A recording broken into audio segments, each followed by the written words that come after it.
Council पे बात उठी, इंक्वायरी करवानी चाहिए। कौंसिल एक लेटर लिखे डीसी साहब को, अब डीसी साहब भी नए आए हैं पुंछ में, उनको लेटर लिखे या ऊपर विजिलेंस को लिखे, क्राइम को लिखे या एलजी साहब को लिखे, ऑर्डर टीम बना के एक टीम बना के करवा दे।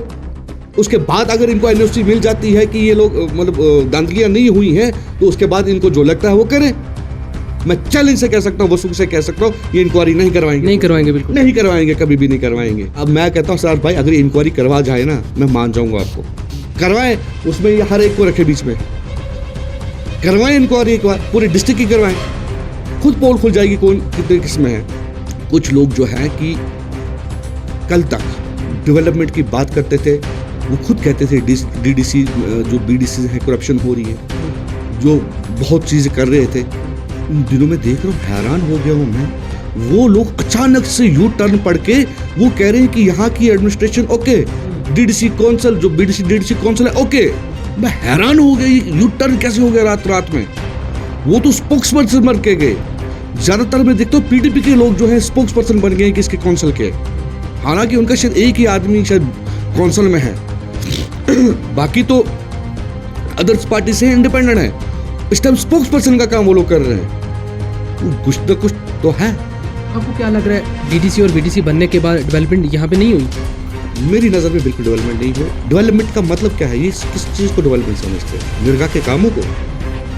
अरे अगर काउंसिल नहीं भी होती, जो आपका कोटा है वो तो आना ही था, तहसील वाइज, पंचायत वाइज, वो वैसे भी यूटिलाइज होना चाहिए था। काउंसिल नहीं करती, ब्लॉक डेवलपमेंट कर लेता। मस्जिद क्या किया आप लोगों ने? आपने कहीं डिस्पेंसरी लाई, आपने किसी स्कूल को अपग्रेड करवाया, डिग्री कॉलेज 7 साल से जिसकी बिल्डिंग नहीं बन रही है, काउंसिल ने कभी रेजोल्यूशन पास करके ऊपर मैसेज भेजा कि डिग्री कॉलेज क्यों नहीं बन रहा मंडी में? पॉलिटेक्निक कॉलेज अभी तक तैयार नहीं हो रहा है। आपका इंडोर स्टेडियम जो है आपका वो तैयार नहीं है। एक ब्रिज को बनाने में 6-7 साल लग गए, अभी तक वो कंप्लीट नहीं हुआ। पुंछ से लेकर मंडी तक की रोड की हालत आप देखिए, मुग रोड आज भी अभी भी इस टाइम तक आपकी बंद है। ये होती है डेवलपमेंट। ये क्या काउंसिल इसलिए बनाई गई है कि वहाँ बैठ के आपने देखना कि किस ठेकेदार को कौन सा टेंडर किधर जाना है, किधर क्या करना है? क्या वो डेवलपमेंट होती है? बुखारी साहब यहाँ पे आए, बेरोजगारी के बारे में बात करनी चाहिए थी और डेवलपमेंट के बारे में बात करनी चाहिए थी, लेकिन उनने खसूसी सिर्फ ठेकेदारों और डीडीसी काउंसिल पे सिर्फ उन्होंने बात उठाई, यहाँ क्रशर्स की बात की, और कई मुद्दे थे, उन चीज़ों को क्यों नहीं टच किया? अल्ताफ बुखारी चाहे सीएम बने या ना बने, हम एक टीम वर्क है, रियासत के लिए काम करेंगे, इंशाल्लाह हम उसके साथ हैं। अल्ताफ बुखारी साहब जब पुंछ का उनका दौरा था, तब यहाँ पे एक और मुद्दा हाईलाइट हुआ जो आजकल सुर्खियों में चल रहा है कि बीजेपी की बी टीम है, अपनी पार्टी। अल्ताफ बुखारी साहब आए और उसमें ये कहा गया कि एक गाड़ी मिली जो बीजेपी की लीडरों की गाड़ी है, वो गाड़ी अल्ताफ बुखारी साहब को कैसे मिली? देखो, सबसे पहले मैं आपका शायद इंटरव्यू बहुत लंबा होने वाला आज। बी टीम, अल्ताफ बुखारी साहब को आज बी टीम कहा जाता है, क्यों? क्योंकि वो सेंटर में जाते हैं, सेंटर से बात करते हैं, यहाँ के मुतालबात लेके वहाँ जाते हैं, तो बी टीम होगी, ठीक है। जब महबूबा मुफ्ती ने गवर्नमेंट बनाई थी बीजेपी के साथ, वो कौन सी टीम थी? सी टीम। जब उमर अब्दुल्ला को लॉन्च किया गया हिंदुस्तान में, इंडियन पॉलिटिक्स में, जम्मू कश्मीर की सियासत में, वाहिद बीजेपी थी जिन्होंने उनको मंत्री बनाया था, वो कौन सी टीम थी? ई टीम थी। 370 हटा, लद्दाख में काउंसिल के इलेक्शन हो रहे हैं, बीजेपी और नेशनल कॉन्फ्रेंस कोलिशन में लड़ रही है, इधर जम्मू में बैठ के, कश्मीर में बैठ के बीजेपी के खिलाफ बयान हो रहे थे नेशनल कॉन्फ्रेंस की तरफ से, वहां बैठ के उन्होंने हुकूमत उनके साथ बनाई, वो कौन सी टीम थी? ये प्रोपेगेंडा है। देखो क्या है कि अल्ताफ बुखारी मतलब बिना झिझक के कोई भी स्टेटमेंट दे सकता है। वो लोग डरते हैं जो लोग चोर होते हैं। या सर, एक चीज़ मैं जानने की कोशिश करूंगा, अगर वो ये एक प्रोपोगंडा है तो फिर उनको ही गाड़ी क्यों मिली? यहाँ पे और भी जो लीडर आते हैं उनको क्यों नहीं गाड़ी दी गई? पहले जो गाड़ी की बात है, कोई नंबर इन्होंने डाला है क्या नहीं, देखो बीजेपी मंडी में भी काफ़ी लोगों ने बीजेपी ज्वाइन हुए ना, काफ़ी लोग मेरी रिश्तेदारी में भी हो सकते हैं, मेरी दोस्ती यारी में भी हो सकते हैं। क्या हमारे जो उनके साथ उठना बैठना तलकदारी क्या वो ख़त्म हो जाएगी? क्या हमारा मरना जीना जो है ख़त्म कर देंगे बीजेपी में जाने से? फिर तो बड़ा मुश्किल हो जाएगा। नेशनल कॉन्फ्रेंस के जनाजे पे नेशनल कॉन्फ्रेंस के लोग जाएंगे, बीजेपी के जनाजे पे जो मुसलमान है बीजेपी के लोग जाएंगे, अपनी पार्टी के बारे में अपनी पार्टी के लोग जाएंगे, ये चीज़ें तो ख़त्म हो जाएगी। जिस गाड़ी का जो मैंने अभी सुबह भी मेरी बात हो रही थी, उन बातें हमारा एक साथी था जिनका एक दोस्त है, कज़न भी है, उनके रिश्तेदार भी हैं, तो वो गाड़ी कहीं उनकी, तो उससे क्या हो गया, उनकी तो तलकदारी है उस चीज़ से। हाँ, पार्टी की तरफ से कोई गाड़ी आई होती, जमात ने कोई गाड़ी भेजी होती, वो अलग बात है। आप बसें चलती, इन बसों में कल नेशनल कॉन्फ्रेंस के लोग भी बैठे होते हैं जलसे में, पीडीपी के लोग भी बैठे होते हैं। अब क्या वो बसें भी ना लोग यूज़ करें? हाँ, कोई भी वो पैसेंजर व्हीकल है, लेकिन अगर कोई अपनी पर्सनल गाड़ी दे, वो भी मैं वही बता रहा हूँ। मैं आप पूरी मेरी बात सुनिए ना, मेरी बात सुनिए। क्या यहाँ पे प्राइवेट बहुत सारे लोग जो है ये बिजनेस करते हैं कि अपनी प्राइवेट व्हीकल्स जो है, चाहे मैं अपनी पार्टी में रहकर मेरा बिजनेस भी हो सकता है कि मैं अपनी गाड़ी 10 गाड़ी रखी जो मैं कोई भी हायर कर सकता हो, वो मैं गाड़ी खुद भी यूज़ कर सकता हूँ, तो उससे क्या हो गया? नहीं, बिजनेस तो बिजनेस है ना।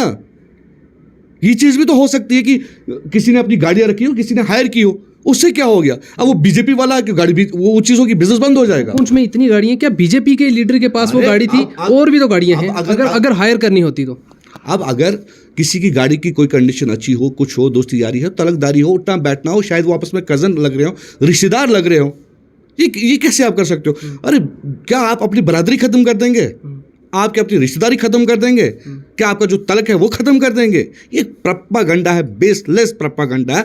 एक्चुअली ये क्या है? ये बौखलाहट है।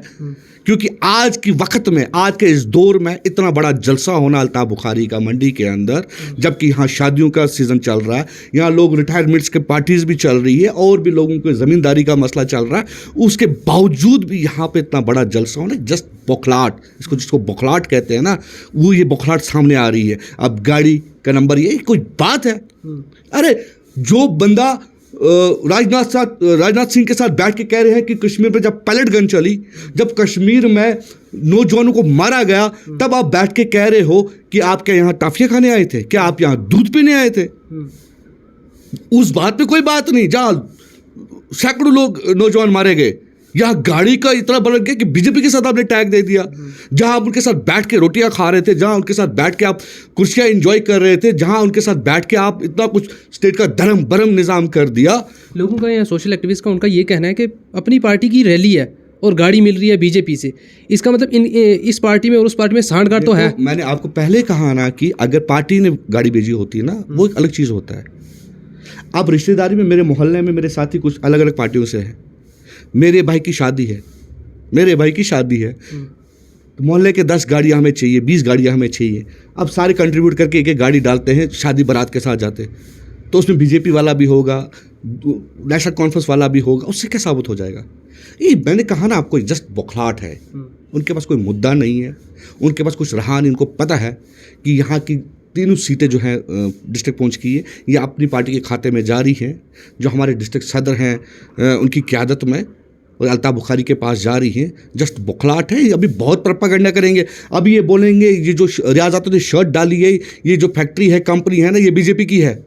अब ये जो चावल हम खा रहे हैं ना, क्या पता बीजेपी का कोई ओनर हो, ये उसके चावल खा रहे हैं। अरे ये तो सांसें बंद करने पे तुल जाएंगे। अभी तो आप देखिए, अभी तो शुरुआत हुई है। अल्ताफ बुखारी साहब ने एक प्रेस कॉन्फ्रेंस जब यहाँ पे की, उन्होंने क्रशर्स का जिक्र किया हुआ है। ये मुद्दा क्या है? देखो, मैंने कहा ना आपको कि अल्ताफ बुखारी साहब एक डिस्ट्रिक्ट के यहाँ के चेयरमैन भी रह चुके हैं। उन्होंने ये कहा कि अगर एक क्रशर बंद होता है, उस पर ये टैग लगाया जाता है कि ये इलीगल चल रहा है, उसी के साथ 2 किलोमीटर या 3 किलोमीटर या उसके सामने दूसरा क्रशर चल रहा है, वो कहाँ से लीगल हो गया? ठीक है, उसके बावजूद बहुत सारे क्रशर्स हैं। अरे भाई, आप देखो, मसला क्रशर का नहीं, मसला इंसानियत का है। आपको पता है इलीगल माइनिंग से कितने बच्चे मारे गए उसी दरिया में डूब के? ये आपने भी कई बार कवर किया होगा ना। ठीक है, अब आप अपने बिजनेस के चक्कर में इलीगल माइनिंग करेंगे, इलीगल क्रशर चलाएंगे, वहाँ नौजवान मारे जाएंगे, बच्चे डूब के मारे जाएंगे। क्या बात, उस पर बात करना जायज़ नहीं है? अरे अगर आप किसी पे अगर उंगली उठी है, किसी चीज़ पे अगर कहा गया है, उसका ये था कि सामने आकर आज 7-8 दिन हो गए, कागज शो करने थे, मेरा क्रशर जो है लीगल है। मैं कल भी किसी मीडिया पे देख रहा था कि सुनने में आ रहा है कि उस क्रशर के जो है कागज ही नहीं है डीसी ऑफिस में। ये अच्छे किसी चैनल में देख रहा था, तो वो एंकर जो है कह रहा था कि हमने भी पता करवाया कि उसके कागज ही नहीं है, तो इलीगल हुआ ना। फिर वो किसकी शाह में चल रहा है, चाहे वो पुराना हो। अब मुद्दा मतलब कोई जुल्म पुराने से होता आ रहा, क्या आज अगर हमें आज पता लग रहा है कि हम उस पर आवाज़ ना उठाएं? बुखारी साहब यहाँ पे आए, बेरोज़गारी के बारे में बात करनी चाहिए थी और डेवलपमेंट के बारे में बात करनी चाहिए थी, लेकिन उनने खसूसी सिर्फ ठेकेदारों और जो है डीडीसी कौंसल पे सिर्फ उन्होंने बात उठाई या क्रशर्स की बात की, और कई मुद्दे थे, उन चीज़ों को क्यों नहीं टच किया? असार भाई आपने शायद बुखारी साहब की पूरी तकरीर नहीं सुनी। उन्होंने हर इश्यू पे बात की, लगभग पौना घंटा उन्होंने स्पीच की है। अब ये बीच में किसी ने उठा के उस चीज़ को, कि उन्होंने पौना घंटा तकरीर की है, आप उठा के दिए। उन्होंने नौजवानों के बारे में बात की, उन्होंने रियासत के बारे में बात की, उन्होंने हिंदुस्तान के बारे में बात की, उन्होंने मंडी के बारे में बात की, उन्होंने पार्टी के बारे में बात की, उन्होंने हर टॉपिक पे बात की। उन्होंने मुग रोड पे कहा कि जल्द अज जल्द वहाँ पे टनल बनानी चाहिए, जल्द अज जल्द उस रोड को खोलना चाहिए। ये कौन सी नाइंसाफ़ी है? अब वो चीज़ को इग्नोर कर, आप उनकी तकरीर उठा के देखिए ना, पूरी सब चीज़ें हैं। अब क्रशर का क्या है, क्रशर का इनको सूट कर रहा था, इनको ये सूट किया, इनने इसको पिकअप कर लिया। देखो ना, अगर उनको पूरी तकरीर सूट नहीं की कि अल्ताफ बुखारी सारी बाहर से, मतलब वो वहाँ से आए, यहाँ के जो लीडर हैं उनको उनकी आंखें खोल के चले गए, खुली ना आंखें। आज अफरा तफरी हो रही, कौंसल के सारे मेंबर, इत्तेफाक तो कुछ लोग तो कह रहे हैं कि गलत स्टेटमेंट है, मेजॉरिटी में तो सारे कह रहे हैं कि इंक्वायरी होनी चाहिए इंक्वायरी। अगर आप मेरे पे उंगली उठती है तो उसकी इंक्वायरी होनी चाहिए ना, उससे डर क्यों लग रहा है? आप इंक्वायरी करवाएं, अगर गलत है तो गलत है, अगर इलीगल है तो बंद कर दो, लीगल है तो चलते रहे, इसमें कौन सी बड़ी बात। उसके बाद आपने जो एक्शन लेना होगा लेते रहे। अभी मैं देखो, कुछ लोग जो हैं कि कल तक डेवलपमेंट की बात करते थे, वो खुद कहते थे डीडीसी जो बीडीसी हैं करप्शन हो रही है, जो बहुत चीज़ें कर रहे थे। इन दिनों में देख रहा हूँ, हैरान हो गया हूँ मैं, वो लोग अचानक से यू टर्न पढ़ के वो कह रहे हैं कि यहाँ की एडमिनिस्ट्रेशन ओके, डीडीसी कौंसल जो डीडीसी कौंसल है ओके। मैं हैरान हो गया, ये यू टर्न कैसे हो गया रात में। वो तो स्पोक्स पर्सन बन के गए। ज़्यादातर मैं देखता हूँ पीडीपी के लोग जो हैं स्पोक्स पर्सन बन गए किसके कौंसल के, हालांकि उनका शायद एक ही आदमी शायद कौंसल में है, बाकी तो अदर्स पार्टी से इंडिपेंडेंट है। इस टाइम स्पोक्स पर्सन का काम वो लोग कर रहे हैं। कुछ ना कुछ तो है, दाल में तो कुछ ना कुछ काला तो है। यहाँ तो सब में प्रॉब्लम होती, चंद लोगों में जो जिनके पेट में दर्द स्टार्ट हो गया। आपको क्या लग रहा है, डीडीसी और बीडीसी बनने के बाद डेवलपमेंट यहाँ पे नहीं हुई? मेरी नज़र में बिल्कुल डेवलपमेंट नहीं हुई। आपके चैनल पर मैं कई बार पहले भी बोल चुका हूँ, मैं अल्ताफ बुखारी से ज्वाइन करने से पहले भी बोल चुका हूँ। आप अब मेरी बाइट्स उठा के देख सकते हो। आज भी मैं बोल रहा हूँ, डेवलपमेंट का मतलब क्या है? ये किस चीज़ को डेवलपमेंट समझते हैं? निर्गा के कामों को? अरे अगर कौंसल नहीं भी होती, जो आपका कोटा है वो तो आना ही था, तहसील वाइज, पंचायत वाइज, वो वैसे भी यूटिलाइज होना चाहिए था। कौंसल नहीं करती, ब्लॉक डेवलपमेंट कर लेता। मस्जिद क्या किया आप लोगों ने? आपने कहीं डिस्पेंसरी लाई? आपने किसी स्कूल को अपग्रेड करवाया? डिग्री कॉलेज 7 साल से मतलब जिसकी बिल्डिंग नहीं बन रही है, कौंसल ने कभी रेजोल्यूशन पास करके ऊपर मैसेज भेजा कि डिग्री कॉलेज क्यों नहीं बन रहा मंडी में? पॉलिटेक्निक कॉलेज अभी तक तैयार नहीं हो रहा। आपका इंडोर स्टेडियम जो है आपका वो तैयार नहीं है। एक ब्रिज को बनाने में 6-7 साल लग गए, अभी तक वो कंप्लीट नहीं हुआ। पुंछ से लेकर मंडी तक की रोड की हालत आप देखिए, मुग रोड आज भी अभी भी इस टाइम तक आपकी बंद है। ये होती है डेवलपमेंट। ये क्या कौंसल इसलिए बनाई गई है कि वहाँ बैठ के आपने देखना कि किस ठेकेदार को कौन सा टेंडर किधर जाना है, किधर क्या करना है? क्या वो डेवलपमेंट होती है? असर भाई आप एक काम करिए, आप छोड़िए, आप खाली मंडी में घूमिए। मैं अभी किसी बीडीसी का इंटरव्यू सुन रहा था, वो कह रहा था कि हमने रोडें निकाल दी, जाल बिछा दिया। वो रोडें नहीं निकली हैं, वो खाली ठेकेदारी हुई है। आपने 3 लाख में कोई रोड निकलती है?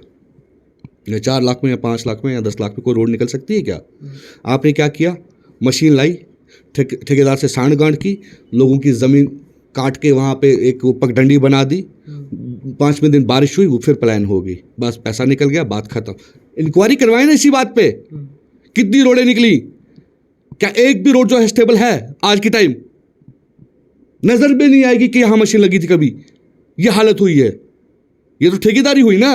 रोड का होता प्रोजेक्ट होता है, आपने 1 करोड़ रुपया रख दिया, आपने उसमें इतना पैसा पहले खर्च किया, फिर इतना खर्च किया, आपने निर्गा का आधा पैसा डाल के, आधा उधर से पैसा डाल के 3 लाख 4 लाख रुपए में कटिंग कर दी, बस रोड का नाम दे दिया, ठेकेदार ने पैसा निकाल लिया, उसमें आपका कमीशन जो है फिक्स था, सारा खुश, मैं भी खुश, ठेकेदार भी खुश, डिपार्टमेंट भी खुश, बात खत्म। बारिश हुई, रोड फिर पलायन होगी। इसी पे आप इंक्वायरी करवा लीजिए डिस्ट्रिक्ट पुंछ के अंदर, बाकी चीज़ें छोड़िए आप। साथ में ये भी कहा जाता है कि इसमें एडमिनिस्ट्रेशन की भी सांठ-गांठ है, डीडीसी जो कौंसल है। अगर सांठ-गांठ ना हो काम कैसे चलेगा? काम कैसे चलेगा? सांठ-गांठ पे ही काम चलता है हर चीज़। बाकी ये है कि एडमिनिस्ट्रेशन में भी ऐसे लोग हैं, बहुत ही ईमानदार लोग हैं, मैंने खुद देखे हैं, अच्छे लोग भी हैं, करप्ट लोग भी हैं, बाकी डीडीसी काउंसिल, मैं ये आपके चैनल से कह रहा हूँ, सारी डीडीसी काउंसिल जो है करप्ट तो नहीं है, अच्छे लोग भी हैं, उनसे उनकी अजमत को मैं सलाम करता हूँ। मैंने उनके काम को देखा, उनके वर्क को देखा है मैंने, वो कैसे लड़ते हैं वो चीज़ें भी मैंने देखी हैं। और ऐसे लोग भी देखे हैं जो एडमिनिस्ट्रेशन के जो किसी के स्पोक्स पर्सन बन जाते हैं, ऐसे लोग भी हैं। अब उनको अपना पर्सनल बेनिफिट होगा। आज देखो पैसा क्या नहीं कुछ करवाता है, ठीक है, अच्छे लोग भी हैं। मैंने बहुत सारे, मैं अगर उनका नाम ले लूँगा जो अच्छे काम करते हैं, शायद उनके लिए प्रॉब्लम हो जाए या उनको क्रिटिसाइज होना शुरू हो जाएंगे। मेजॉरिटी में बहुत अच्छे लोग भी हैं जो अच्छे काम भी कर रहे हैं। अगर कोई उंगली उठी है, कुछ लोगों ने अभी काफ़ी चैनल्स में कहा इंक्वायरी होनी चाहिए। अगर कौंसिल पे बात उठी है, इंक्वायरी करवानी चाहिए। कौंसिल एक लेटर लिखे डीसी साहब को, अब डीसी साहब भी नए आए हैं पुंछ में, उनको लेटर लिखे या ऊपर विजिलेंस को लिखे, क्राइम को लिखे या एलजी साहब को लिखे, ऑर्डर टीम बना के एक टीम बना के करवा दे। उसके बाद अगर इनको एनओसी मिल जाती है कि ये लोग मतलब धांधलियाँ नहीं हुई हैं, तो उसके बाद इनको जो लगता है वो करें। कानून सबके लिए बराबर है, ऐसे तो कोई उंगली किसी पे नहीं ना उठा सकते, मगर वो दम ही नहीं है इनमें कि ये इंक्वायरी करवा सके। मैं चैलेंज से कह सकता हूँ, वसूख से कह सकता हूँ, ये इंक्वायरी नहीं करवाएंगे, बिल्कुल नहीं करवाएंगे, कभी भी नहीं करवाएंगे। अगर करवानी होती अब तक करवाते। आप पे उंगली उठी है, अगर आप इतने साफ शफाफ है, आप एक बार इंक्वायरी करवा दीजिए, एनओसी ले लीजिए, उसके बाद आप जो बोलेंगे पब्लिक भी सुनेगी आपकी बात। जब आप इंक्वायरी नहीं करवाएंगे, पब्लिक बेवकूफ़ है क्या? पब्लिक सब जानती है, ये पब्लिक है, ये सब जानती है। बाकी मीडिया में बैठ के लंबी लंबी बातें करना, उससे कोई कुछ नहीं होता है। रियासत, एक चीज़ मैं और जानने की कोशिश करूंगा, जब आपने अपनी पार्टी में ज्वाइन किया और पीडीपी से रिज़ाइन किया, और पीडीपी के कुछ जो लीडर हैं उनका ये कहना है कि पीडीपी ज्वाइन करने से पहले रियाज आतिश की हैसियत क्या थी? मैं आपको बताऊं, पीडीपी 2009 में मैंने ज्वाइन की थी ना, उससे पहले मैंने स्टूडेंट यूनियन का एक इलेक्शन लड़ा है। मैं ऑल इंडिया स्टूडेंट फेडरेशन का स्टेट जनरल सेक्रेटरी रह चुका हूँ और नेशनल एग्जीक्यूटिव मेंबर रहा, फिर उसके बाद नेशनल सेक्रेटरी रहा, फिर उसके बाद इंटरनेशनल स्टूडेंट ऑर्गेनाइजेशन का सेक्रेटरी मेंबर रहा। ये मेरी हैसियत थी। 2002 से 2003 से मेरा काम स्टार्ट था, ये मेरी हैसियत थी। उसके बाद जब मैं पीडीपी में गया था, मैं खुद से नहीं गया था, मुझे बुलाया गया था और 3 मीटिंग्स के बाद मैंने पीडीपी ज्वाइन की थी। उसके बाद ये रियाज आतिश की हैसियत थी मेरे। हाँ, अलबत्ता मेरे पास खानदानी टैग नहीं था, मेरे पास वरासती सियासत नहीं थी। जो मुझे खैरात में अगर सियासत मिलती, उस पर मैं आगे काम करता। मुझे दहेज में सियासत नहीं मिली, जैसे यहाँ काफ़ी सारे लोगों को मतलब बाप के नाम से जो आगे चल रहे हैं इस टाइम, बाप का नाम लेकर जो चल रहे हैं, सियासत दिखा रहे। रियाज आतिश इंडिविजुअली अपने दम पे आया, चाहे 2% ही क्यों ना लोग जानते हो, चाहे 1% ही क्यों ना जानते हो, मगर अपने दम पर, किसी की खैरात पे नहीं। दहेज में जो होता है ना, वरासत दहेज में मिली, वो सियासत रियाज आतिश को नहीं मिली है। रियाज आतिश अपने दम पे, और यही रियाज आतिश की हैसियत है। और इसी हैसियत के साथ, क्योंकि मैं एक आम, असली में प्रॉब्लम पता क्या हो रही है कि ये एक आम लोगों के बीच में से उठा इंसान है, आम इंसानों में से उठा हुआ। ये कैसे उड़ गया? यहाँ तो हमारा खानदान जो है सर्व कर सकता है, ये कैसे लोगों के बीच में से एक आम इंसान उठ के मतलब सियासत में आ गया? अरे क्या आम इंसान में जो लोग आम लोग हैं, क्या आप इनको क्या कीड़े मकोड़े समझते हो? हमें क्या हम सियासत नहीं कर सकते? क्या हम आँख में आँख डाल के आपसे बात नहीं कर सकते हैं? वो दौर, वो ठेकेदारी नंबरदारी वाला दौर जो ख़त्म हो गया, जैसे पुराने नंबरदार होते थे, लाते थे, घास कटवाते थे, वो सिलसिला ख़त्म हो गया। ठीक है, आज रियाज आतिश उठा है, कल दूसरा उठेगा, तीसरा उठेगा, चौथा उठेगा, हज़ारों रियाज आतिश यहाँ खड़े हो जाएंगे। आपका जो खानदान से लेकर बाप के नाम से सियासत जो कर रहे हो ना, ये चीज़ें ख़त्म हो जाएंगी। आम इंसान भी सियासत कर सकता है, और ये करके दिखाया रियाज आतिश ने। यही मेरी हैसियत थी। शुक्रिया बहुत बहुत।